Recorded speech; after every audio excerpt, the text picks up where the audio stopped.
तो जब आया रिजल्ट तो कुछ देर तक तो मैंने बोला इसको कि मुझे बताओ मत बताओ, तो बोलने लगी अरे 10th है अब क्या नहीं बताना है, 10th रैंक है। उसके बाद फिर हम दोनों रोने लगे, तो हम दोनों आधे घंटे तक तो रोते ही रह गए। लेकिन सबसे मज़ेदार सवाल उन्होंने मुझे यही पूछा कि हॉबीज़ के बारे में उन्होंने पूछा, तो फिर मैंने उनसे परमिशन मांगी कि क्या मैं उनके लिए गाना गा सकती हूँ।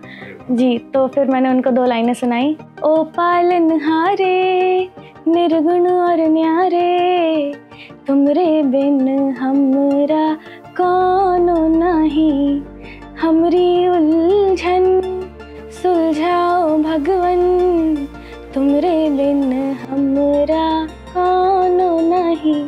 हाँ, देखा इसको 8-8 घंटे पढ़ती थी।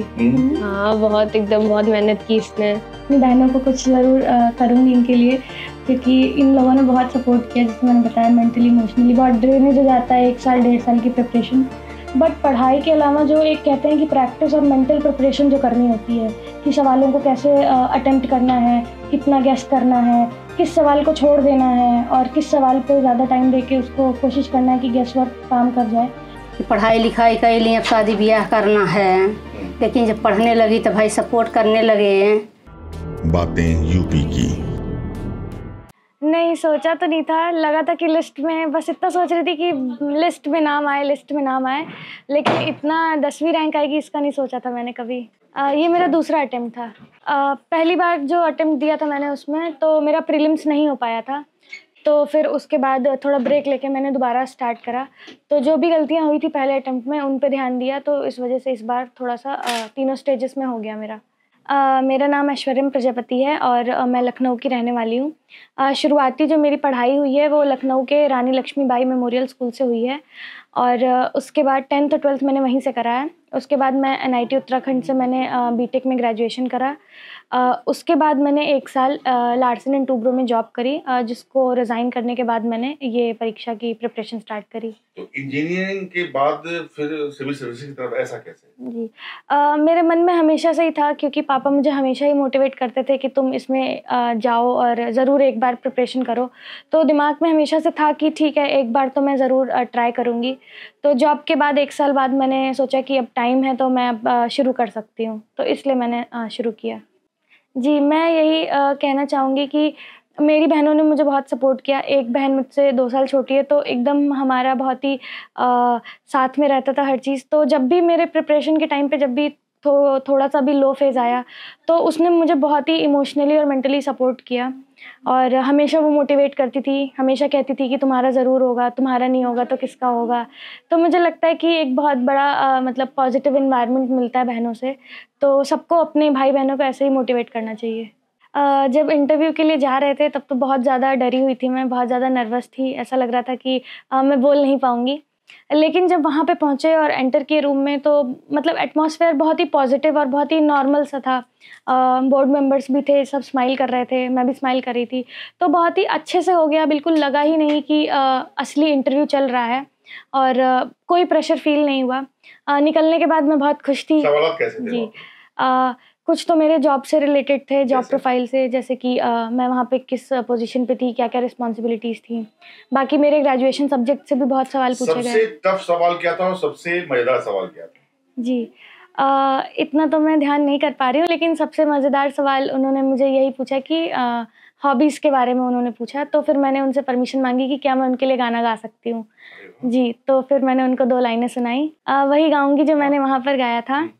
भजन है एक, ओ पालनहारे निर्गुण और न्यारे, तुमरे बिन हमरा कौनो नहीं, हमरी उलझन सुलझाओ भगवन, तुमरे बिन हमरा कौनो नहीं।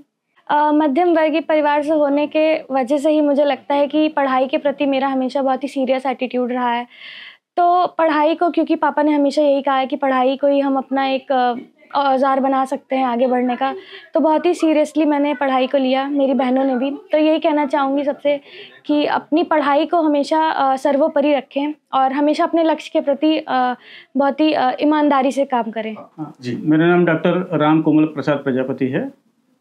मैं IIM बॉम्बे से डॉक्टरेट डिग्री लिया हूँ। वर्तमान में उत्तर प्रदेश सरकार की एक संस्था है, institute of cooperative and corporate management research and training, Indira Nagar. उसमें मैं बतौर प्रोफेसर काम करता हूँ। हम लोग चूँकि मैं सिविल सर्वेंट्स को, स्टेट सर्वेंट्स को पढ़ाता हूँ, उनको ट्रेनिंग भी देता हूँ। वो जब वो चयन होके आते हैं, जिसमें से असिस्टेंट कमिश्नर, इवन SDM, और भारत सरकार में मैं Indian revenue services, custom services को पढ़ाता हूँ। तो एक था कि भाई इन बच्चों को पढ़ा रहा हूँ, फिर बाकी हम अपने मैनेजमेंट स्टूडेंट्स को पढ़ाते हैं। तो इसे हम मोटिवेट करते थे, देखो भाई वहाँ ज़्यादा ठीक है, हम तो टीचिंग प्रोफेशन में आए, और वहाँ जो है ऑफिसर्स में जो पब्लिक सर्वेंट हैं उनको ज़्यादा लिवरेज है, ज़्यादा अच्छा है, ज़्यादा काम करने के चांसेस हैं। इस वजह से मैं इनको मोटिवेट करता रहा कि इंस्टेड ऑफ ट्रेडिशनली हम लोग चलें, आप कोशिश करो एडमिनिस्ट्रेटिव सर्विसेज पर जाने के लिए। अब बहुत अच्छा है, सेटिस्फैक्शन है कम से कम कि जो हम लोग सोचे थे कि इस तरह से ऐसा हो, तो उसी लाइन एक्शन पे सब चीज़ होता गया। तो वो तो है, लेकिन अगर माइंड सेट चूँकि बढ़िया था तो हम लोग उसके अगेंस्ट ही काम किए कि अगर कोई चीज़ की कमी है या कोई प्रॉब्लम कर रहा है तो उस पर कस के काम करना और उसको इम्प्रूव करना, उसको हटाना। तो इसी तरह से हमारी अपनी भी शिक्षा इच्छा हुई। मैं भी 3-4 विश्वविद्यालयों को पढ़ते हुए यहाँ तक पहुँचा और अच्छी खासी अनुभव हुआ, तमाम सारे अच्छे डिग्री, प्रोफेशनल डिग्री हमारे हाथ में है, और उसी का परिणाम है कि मैं इतने सारे लोगों को पढ़ा लेता हूँ। तो ये सारी चीज़ें हैं कि जहाँ कमज़ोर पड़े उसी पे काम करो। तो इसी वजह से लगता था कि एडमिनिस्ट्रेटिव ऑफिस को पढ़ाना मुश्किल है, तो मैंने पढ़ाना शुरू किया, तो बहुत अच्छा पढ़ाता हूँ। मुझे बहुत अच्छा लग रहा है। अभी तो काफ़ी नम है हम लोग, कल से ही कुछ समझ नहीं आ रहा क्या हो रहा है। बट मुझे याद है जब 10th में थी दीदी, शायद मैं 8th में थी, तो हम लोग रात में सो रहे थे, तो दीदी मुझसे बोली कि जब मैं IAS बन जाऊंगी तो भानु जो बोलोगी वो करा जाएगा, यहाँ चलेंगे वहाँ चलेंगे, हम लोग खूब मस्ती किया जाएगा, जो बोलोगी वो दिलाऊंगी। तो जब रिज़ल्ट आने वाला था तब भी मैं उस दिन को याद कर रही थी कि दीदी मुझसे बोली थी। तो कहीं ना कहीं जॉब कर रही थी, तब भी उन्होंने किया सब कुछ, जो मुझसे बोला था वो सब कुछ करा। लेकिन जो उनका एक सपना था तो जॉब छोड़ी, फिर उसके लिए उनका इतना डेडिकेशन था, आगे बढ़ी, किया। बहुत अच्छा लग रहा है, बहुत प्राउड फील कर रही हूँ। अभी उनसे ज़्यादा मुझे फ़ोन आ रहे हैं मेरे ऑफिस से, मेरे कॉलेज से। बहुत अच्छा लग रहा है। अरे मतलब दीदी पूरे एक डिस्ट्रिक्ट को संभालेगी और क्या बाकी सारे काम करेगी, बहुत अच्छा फील होगा ना। मतलब बन गई दीदी IAS तो बहुत अच्छा फील हो रहा है मुझे अभी भी। बहुत पढ़ना होता है, बहुत पढ़ाई होती है। हाँ देखा, इसको 8-8 घंटे पढ़ती थी। हाँ बहुत एकदम बहुत मेहनत की इसने। मैं नहीं कर पाऊंगी इतना। किस क्लास में हो? मैं 8th। सोचा तो बहुत कुछ है, तो लेकिन सबसे पहले तो सोचा कि अपनी बहनों को कुछ ज़रूर करूँगी इनके लिए, क्योंकि इन लोगों ने बहुत सपोर्ट किया, जैसे मैंने बताया मेंटली इमोशनली बहुत ड्रेनेज हो जाता है 1 साल 1.5 साल की प्रिपरेशन। तो सबके लिए कुछ ना कुछ करने का ट्राई करूँगी, जितने भी मेरे फ्रेंड्स और फैमिली लोग हैं जो साथ में रहे मेरे उस टाइम, तो करूँगी वो चीज़ें जो सोची है मैंने। माँ को तो धन्यवाद हम कितना भी दें कम ही पड़ता है, पर मैं यहीं घर पर ही रहकर मैंने तैयारी की, तो बहुत ज़्यादा सपोर्ट रहा हर चीज़ का, खाने पीने का ध्यान, छोटी से छोटी चीज़ के बारे में मुझे शायद अगर मैं अलग रहती तो सोचना पड़ता, पर वो चीज़ें मुझे कभी सोचनी नहीं पड़ी कि कब क्या करना है, खाना कहाँ से खाना है, ये वो। तो बहुत सारा सपोर्ट रहा, तो मम्मी को तो जितना भी थैंक्स बोले उतना कम है। बाकी मम्मी के लिए तो मम्मी को हमेशा रहता है कि उनका यही है कि ईमानदारी से काम करो और जहाँ भी रहो कभी किसी को दुख दर्द ना पहुँचाओ। हमेशा जो है कि ऐसे काम करो कि 4 लोग तुम्हें पूछें, कभी भी ऐसे किसी की मतलब कि दुखी का कारण मत बनो। तो मुझे लगता है कि अगर मैं वो कर पाती हूँ तो वो एक दिल से धन्यवाद होगा उनको। जब रिजल्ट आया तो सबसे पहले मेरी बहन ने ही देखा, बहुत डर लग रहा था, मैंने रात तक भी नहीं देखी लिस्ट। और जब भी जितने भी लोग आ रहे थे तो मैं बस इसको यही बोल रही थी कि तुम मेरा रोल नंबर मिला लो, कहीं मैं ही हूँ और कोई और तो नहीं है। और जितनी बार भी जितने भी मीडिया वाला है, मैंने सबसे पहले इसको यही बोला कि एक बार फिर से मिला लो कि मैं ही हूँ कि नहीं। तो जब आया रिजल्ट तो कुछ देर तक तो मैंने बोला इसको कि मुझे बताओ मत बताओ, तो बोलने लगी अरे 10th है, अब क्या नहीं बताना है, 10th रैंक है। उसके बाद फिर हम दोनों रोने लगे, तो हम दोनों आधे घंटे तक तो रोते ही रह गए कि मतलब फिर धीरे धीरे सबसे लास्ट इन्फॉर्मेशन इनको मिली है। मैं 1 घंटे बाद आई थी, 1-2 घंटे बाद। तो फिर उसके बाद सबसे पहले फिर पापा को फ़ोन किया, उसके बाद तो फिर सबका ही फ़ोन आने लगा। मम्मी तो बहुत खुश हुई। मम्मी तो 9 दिन के व्रत पे थी, तो मतलब माता जी को बहुत ही धन्यवाद बोला उन्होंने। और वही हम लोग को चुप करा रही थी कि अब तो हो गया, आप क्यों रो रहे हो। लेकिन खुशी में इतना रोना आ रहा था कि क्या बताएं। सोचा नहीं था कि इतनी अच्छी रैंक आ जाएगी। नहीं, कंपटीशन तो मुझे नहीं लगता कभी बचपन से था।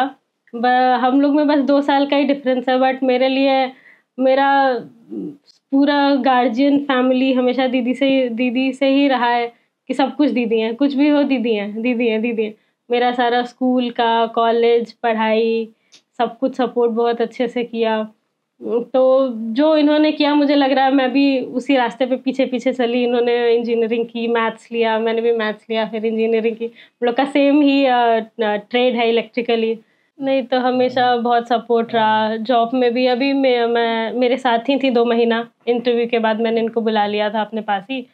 तो हम लोग काफ़ी टाइम बाद इतना टाइम हम लोगों ने साथ में स्पेंड किया, क्योंकि जब से इनका कॉलेज शुरू हुआ तब से बस 2 दिन 4 दिन 2 दिन 4 दिन। तो अभी आप जॉब कहाँ कर रहे हो? मैं हिंडाल्को में हूँ, रेणुकूट हिंडाल्को। प्रिपरेशन मैंने सितंबर में शुरू की थी 2021 में। जब प्रीलिम्स नहीं हुआ था पहले अटेम्प्ट में, तो मुझे मेरी गलती पता थी। मुझे पता चल गया था पेपर के देते टाइम कि मैं नहीं कर पाऊँगी इस बार, क्योंकि जिस तरीके से मैंने प्रीलिम्स पे फोकस बहुत कम किया था, मेंस पे ही पढ़ाई कर ली थी, तो एक तरीके से मुझे पता था। तो इस वजह से मुझे सेल्फ डाउट नहीं हुआ, क्योंकि गलती ऑलरेडी पता थी। तो जब गलती नहीं पता होती है तो सेल्फ डाउट होता है, पर गलती पता थी तो मैंने सोचा कि अब तो गलती पता है, तो अब तो प्रीलिम्स पे फोकस करना है, तो अब तो निकल ही जाएगा। तो इसलिए फिर मैंने जो अगला साल था उसमें प्रीलिम्स पे फोकस किया अच्छे से, ताकि पहला स्टेप निकाल सकूं। तो उसलिए मैं काफ़ी मोटिवेटेड रही। थोड़ा देर की निराशा तो ज़रूर हुई थी, लेकिन वही है कि मैं अपने घर वालों के साथ ही थी उस टाइम, तो बहुत पॉजिटिव एटमॉस्फेयर था। ये पूरी तरीके से सही भी नहीं है और पूरी तरीके से गलत भी नहीं है। पढ़ना तो होता ही है, पढ़ाई तो हमको एक सेट सिलेबस है, उतना तो पढ़ना ही पड़ेगा। बट पढ़ाई के अलावा जो एक कहते हैं कि प्रैक्टिस और मेंटल प्रिपरेशन जो करनी होती है, कि सवालों को कैसे अटेम्प्ट करना है, कितना गेस करना है, किस सवाल को छोड़ देना है और किस सवाल पे ज़्यादा टाइम दे के उसको कोशिश करना है कि गेस वर्क काम कर जाए। तो वो एक जो मेंटल प्रिपरेशन होती है, वो पढ़ाई से बहुत ज़्यादा ज़रूरी होती है। बट हाँ, पढ़ाई के बिना उस प्रिपरेशन को करना भी मुश्किल है। तो पढ़ाई और साथ साथ में मेंटल प्रिपरेशन वो बहुत ज़रूरी है। मेंस का जो सिलेबस होता है, जो कमीशन की साइट पे दिया है, मुझे लगता है कि वो सबसे इम्पॉर्टेंट सोर्स है कि हमको क्या पढ़ना है। उसी के अकॉर्डिंग हमको चलना चाहिए, उसी के अकॉर्डिंग नोट्स बनाने चाहिए, या फिर कोई भी मटेरियल, सब कुछ उसके अकॉर्डिंग टेलर मेड करके हमें पढ़ना है। आंसर राइटिंग तब शुरू करनी है जब हमने एक डिसेंट अमाउंट ऑफ पढ़ाई कर ली है मेंस के लिए।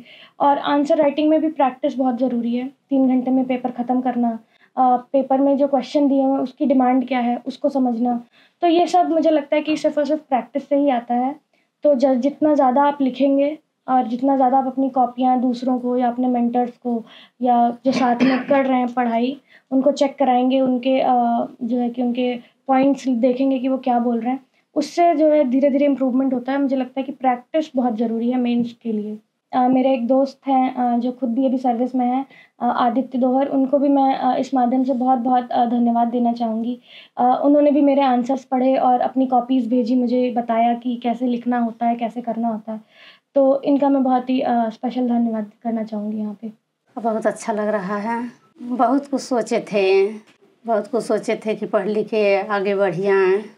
जब ये शुरू कर दी है पढ़ाई तब सोचना पड़ा, नहीं तो पहले जो था हम वही सोचते थे कि पढ़ाई लिखाई कर ली, अब शादी ब्याह करना है। लेकिन जब पढ़ने लगी तो भाई सपोर्ट करने लगे। हाँ पता है, IAS हो गई हैं। बना खिलाए नहीं कुछ, हम अपने पूजा पाठ भक्ति पे लग गए। काहे उन्हीं पे हमें भरोसा था, भगवान पे, माई जी पे। इसको जो है कुछ अफसामे के बनाए खिलाए।